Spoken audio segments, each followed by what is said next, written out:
What up guys, welcome back to another video.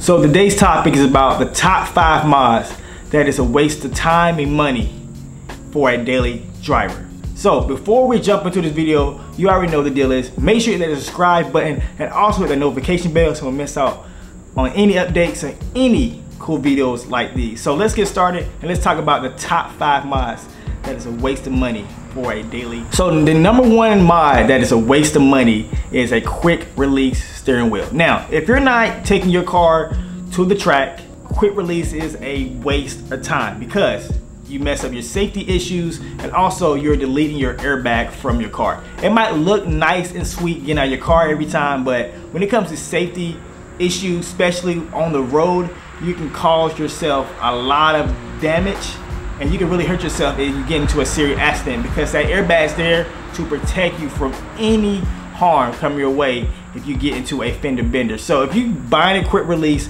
make sure you're buying it for a track use only and not for any daily driving. Yes, you need these key components on your steering wheel so you can drive safe on the road and also be safe. So yes, quick release is a waste of money. You can put your money somewhere else. There's no point. So stick to the OEM. There's a lot of cool OEM steering wheels out there or aftermarket steering wheel that you can use. You want to upgrade to a carbon fiber. A lot of cool steering wheels out there. So do not jump into buying a quick release steering wheel if you're not taking your car to the track and you're using it as a track car only. So the number 2 thing that is a waste of time and money is aftermarket bucket seats. Now, if you're not taking your car to the track, what's the point of having a fixed seat? They're very hard to get out of. They're very uncomfortable to sit in. If you like to take your car on long trips and vacations, what's the point of you buying an aftermarket seat? And also, what's the point of you changing your seatbelt out with a harness? For what? I know you want to look cool and let everybody know I have a race car, but at the same time, you're really messing up your safety. And also, it's very difficult to get out of a bucket seat because they're very like this. It's very hard. They stick, they fix. There's no moving back, there's no maneuvering. You're really there the whole time. And driving that every single day in traffic, bumper to bumper traffic, it gets hard and your neck's gonna get tired, your neck's gonna get stiff, your shoulders gonna get stiff, and you're gonna just be exhausted every day because you gotta stand like this in formation the whole time. Harsh modification suspension. So what I mean by that is dropping your car to this. Fender on wheels. There's no point to drop your car like that because if you're using this for a daily driver, there's no way you're gonna be able to drive this car comfortably on the road every single day. If you go through down highways, freeways, any road that has unlevel gravel, potholes, patches on the road, your suspension is going through hell. And so you want your stuff to last, and buying harsh modification when it comes to suspension, especially you buying coilovers, that's fine, but you buying coilovers to slam your car and you want to drive this car day in and day out, you're asking for big trouble. And also on top of that, let's talk about the camber. If you want to buy aftermarket control arms and all that, that is fine, but when you do assess the camber in your car, you want to use this car as a daily, that's when we have a problem, and that's when you're really going to hurt yourself because any bad turn, too much weight in the back to the very last notch on the coilover, and also you're doing this excessive camber, it's really not a good look, and you're gonna wear your tires for the long run. Your tires gonna be done, and I said about a month or so. Every month you be changing out a new set of tires because you want to do the excessive camber and you think it looks cool, which it might do, but when it comes to daily driving something, you really don't want to get yourself in that trouble because you'll be spending a lot of money changing out tires, fixing your control arms, your suspension, and just wearing down all your components of a car. What is the purpose of upgrading a clutch for? If you want to upgrade your clutch to a stiff clutch, now hope you're doing it for a performance reason, for a track reason. Now doing it for a daily is going to be very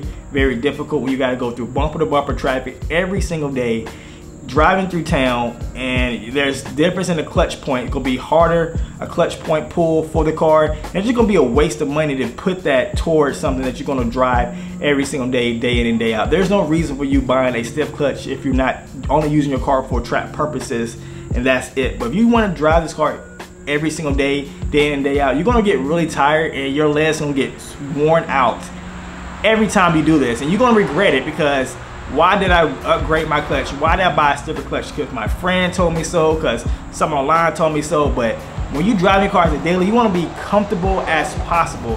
And trust me, when you're driving a stick, you want a smooth clutch. You don't want nothing too stiff where you're gonna hate getting into every day in your local area with a stiff clutch, because your leg's gonna be tired. You're gonna be like, I'm done. I'm trading this in for automatic. I don't want to drive a stick no more. So be careful on what you buy and make smart choices. Everybody wants to make big power. They want to put a turbo supercharger kit in their car. But at the end of the day, what is the main purpose of doing that? Are you really gonna use that power on the road, on the track, or are you going to just want to show off for your friends at car meets and car shows? There's no point of you putting big power in your car. Absolutely not. Me personally, I will never put a big power into my daily driver, because I'm using this as a daily driver. If you want to drive around with a 1,000 horsepower, 750 horsepower car, be my guest, but you're going to have a lot of trouble, and you're going to have a lot of upkeep and maintain the car every single day, because you want to be the big boy on the block. You want to drive around with a 1,000 horsepower car that's not reliable. You're going to be working on this car probably every other month or every week, depends on how much you abuse this car. So you want to make smart choices when you want to upgrade the big power. If you're upgrading the big power, make sure you have a daily car that you drive here and there to work, and then use that car for a weekend or track time, not to drive around every single day to pick your girlfriend up, go to work. Because you might look cool on the weekend, but I guarantee you when Monday comes around, you're gonna have problems, and you're gonna have a check engine light come on, and your car will start making weird noises, and you'll be like, dang, what did I do that for? So you wanna make really smart choices when you talking about modifying a daily driver. Those are the top 5 mods that are a waste of time and money if you're using your car as a daily driver. Now, I have a Honda Civic Si, and if you look at my recent videos, I really don't have a lot of big crazy mods on there. Yes, I have coilovers, yes, I have exhaust, and that's basically it. That's just like the biggest modification I have on my car. Everything else is completely stock engine bay. There's nothing else that's gonna say, wow, that's a waste of money. So you wanna really calculate and take calculated risk, and really put your time in and see what you want to invest your money into. I don't want you guys to invest your money into waste of things that can really hurt you if you're driving your car day in and day out. So yes, before we get out of here, hope you guys enjoyed this video. Like I always said, drive safe shirts are coming out very, very soon. Please get you one. Everybody need to drive safe this summer and into the fall, and build your cars, do what you want to do to them, but also please drive safe out there. I'm out of here for the day. Like I always, drive with passion, stay active, and keep going.